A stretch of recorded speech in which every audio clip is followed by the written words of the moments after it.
What up? I'm Naomi. And I'm Andy. We're a real-life couple and a real-life couple of comedians. And we're the hosts of the comedy podcast Couples Therapy, where some of your favorite stand-ups do live sets about their relationship. New episodes drop every Tuesday. Download it on the iHeartRadio app or wherever you get your favorite podcasts. The Christina Lynn Podcast. Who are you talking to right now? Who is it you think you see? Do you know how much I make a year? You clearly don't know who you're talking to, so let me clue you in. I am the danger.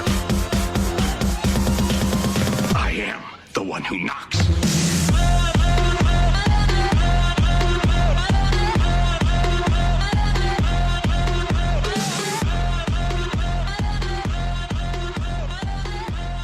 I would go to argue that alcohol is so accepted and so okay, and nicotine is so accepted and so okay, that I can walk down the street with a beer and a cigarette and I'll look more normal than if I walk down the street with a joint. And that bothers the crap out of me. And that's something that I go to Amsterdam and Denver to experience the difference in that.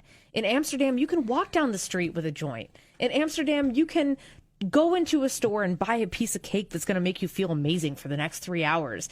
And guess what? It does. And then I hang out in the city and I experience everything in a new way, in a positive way. But anytime that I've ever been drunk, I regret it. But it's so accepted. It's been this battle ever since I turned. Yeah, I mean, let's be honest. I had my first drink when I was 16. I mean, who didn't? We all thought we were rebels at some point.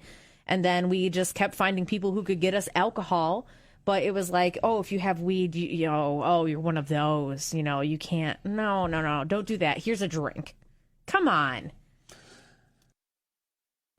It's funny because the reality of why those things are legal and commercialized and normalized is because they make a lot of money. Right. And they are a huge part of the economic infrastructure of our country and our culture, even though it's widely accepted that they are bad for you.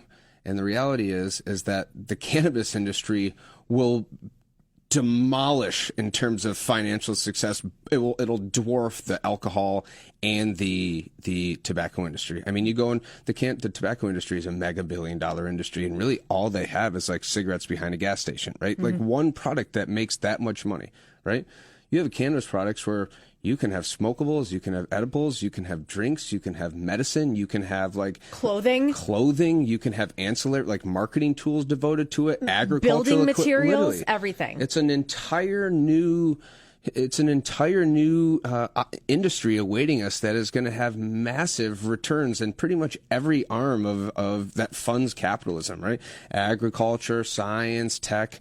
So it's even like the big people who have really, you know, their hands in capitalism and really, you know, are behind a lot of this prohibition and anti-legalization. If you could just take the time to talk to somebody who's actually educated on the topic and understand that this industry is bigger than any industry that we have right now. I mean, the textile industry alone and like rope and the more industrial usages of hemp alone are going to be a mega billion-dollar industry. The returns we've seen on the hemp industry right now, they're pretty much CBD. And I heard the other day, I think it was from, not Reuters, Nielsen projected the hemp industry to be $45 or $50 billion by 2025, which last year it was $8 billion from 2018. Like the exponential growth we're seeing on this industry that's barely legal and has been barely legal since December 2018.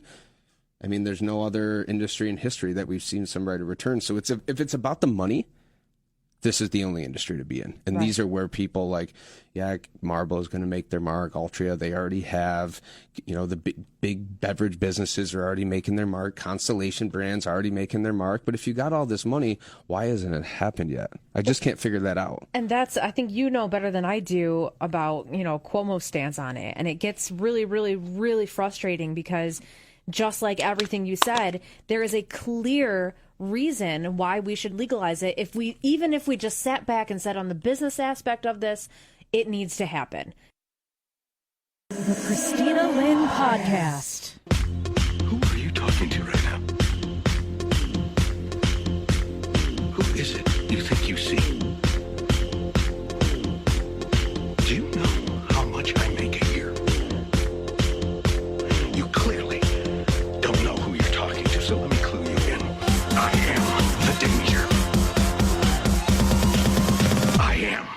who knocks.